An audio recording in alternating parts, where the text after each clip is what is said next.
I'm Randy Cassingham, founder of ThisIsTrue.com, the oldest entertainment feature on the internet. This is Ask Me Anything. You can ask me anything if you're a supporter of my newsletter. The first question is from Jim in New Hampshire. Whose idea was it to live on a cruise ship? Yours or your wife? In a way, both. I came up with the idea originally. Several years ago, I had spotted somebody who lived on a cruise ship, and I thought that was interesting, but with flaws. The flaw was that this woman was living on a cruise ship, on a regular, everyday cruise ship that was going on, some set course that they go back and forth, which is what cruise ships do. They can, they might go from Seattle to Alaska, back and forth and back and forth and back and forth. And then, when it's winter in Alaska, they'll switch to the Caribbean, go through the Panama Canal and go back and forth between, Bahamas and Florida or something like that. And that did not sound interesting because, first of all, you have no community. The passengers switch out every 2 or 3 weeks.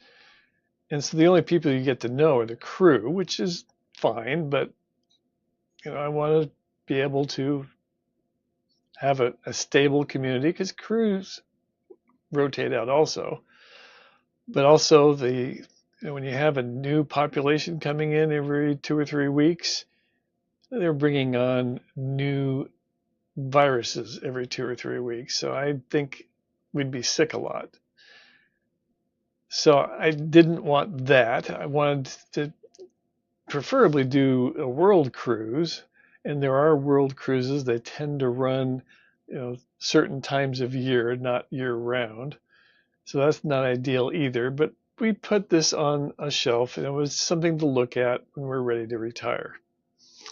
So in 2023, Kit went on a trip to Italy, and she was gone for a couple of weeks. And when she got back, she found me dragging. I was really, really sick. It was my allergies were just getting worse every year. And, I'd been seeing an allergist trying to get on top of it, and it was a losing battle. I can link to my blog post about this, but bottom line, it was a losing battle. When she got back from Italy, she said, I think it's time to implement our semi-retirement plan. And by then, there were things called residential cruise ships. At least that was the idea. There was one called Life at Sea that was supposed to leave out of Turkey. It failed. There was Victoria Cruises, which is a Hungarian company, and it looks like a scam. So we finally found another one called Villa V. That's what we're on now. And so because I got burned by Victoria and other people got burned by Life at Sea, I did a lot of due diligence. I signed an NDA so I could get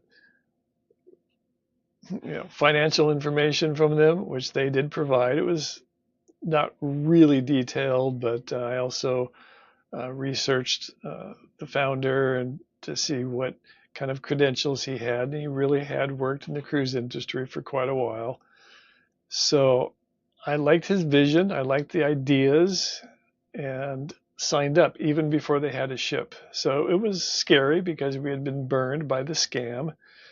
But, as I said, we did pretty good due diligence, and I was fairly comfortable and willing to put down a little bit of money to secure a spot. And while they did have some trouble getting going, the fact is they did get going. We've been moving here for about 9 months. No, it's longer than that. It's coming up on a year. This is mid-August, and we left the end of September last year. So we're getting close to a year. We're on our 40th country, Japan. Just absolutely loving it. How do you like my wardrobe? I picked this up in the Caribbean. One thing we don't have is a lot of room for storage. Our closets are very small, so we don't have a lot of changes of clothes. But one of the things that's really attractive about this ship is it was designed for up to something like 922 passengers. A lot of the cabins will never get. We'll never get to 922. We won't even get to 600 probably, because the thing is, a very large percentage of the people on board are singles. They don't share a cabin. They have their own cabins. Even there's a couple of couples that each have a cabin, not because they don't like each other, but because they want more room, and apparently they can afford it. But the bottom line is that we'll never get full. We currently have around 330 passengers. That's the last number I heard. Some of them go all the way back to Belfast, where we started, and a few of those people have left, some of them temporarily, a couple of them permanently. But meanwhile, we've had many more board and join us. So I actually don't even know all the people yet, because it turns over just enough that I can't quite keep up with them all. But the bottom line is that there's a definite community here, that there are people that I've known since before we even got on the ship in Belfast, because we did have a little bit of a problem in Belfast and had to wait for a while to get going. And we got to know each other. We spent time together. So the community is here. It doesn't turn over every 2 weeks. It doesn't turn over every 2 months. It hasn't really turned over yet. We've had more people add in and only a few go out. So all in all, pretty stable. So bottom line, it was both of our ideas at different times, and it's worked out very nicely. Debbie in Colorado. I saw in your intro video you were wearing a t-shirt from Ouray, Colorado. You are now a citizen of the world. Do you still feel like a Coloradan? Yeah, absolutely.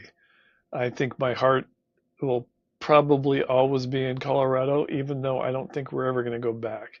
If not for the allergies, then because we'll find some other place if and when we get off this ship.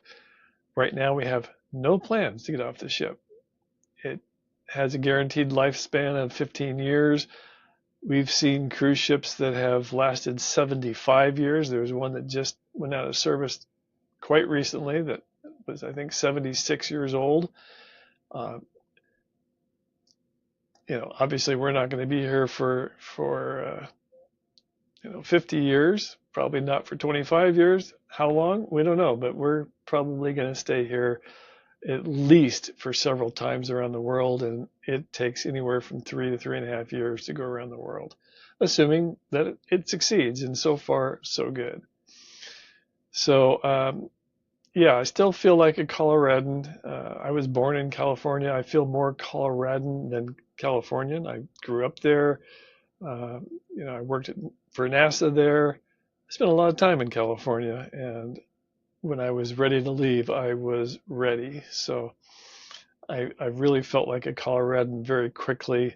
It fit like a glove, and I just don't see any need to feel like I live anywhere else, except I live everywhere else. It's a little bit of a weird thing. I actually, since we knew we weren't going to go back to Colorado, we did take up legal. I can talk. This is part of not editing. I'm going to have flubs here and there. We took up legal residence in another state, in a place where we have friends that can pick up our mail for us and send things along, usually by email. They'll scan it and say, do you need this? And so far, we've never really had to have them send any paper to us. Everything, scans just fine. But really, there's not that much. Most things, most companies don't want to send like paper statements anymore anyway. They want to do it online where it's cheaper. And that really works out nicely for us. So all in all, we're not going back to Colorado, but I still do feel like a Coloradan. That probably is a good place to wrap for this week. I'm planning on doing these every Saturday, and send in your questions if you're a supporter, and I will put you in the queue. I've got a couple of pages of questions already, so it's working out nicely to get your questions, and I appreciate it. And thanks for watching. I'm Randy Cassingham, and I'll talk at you later.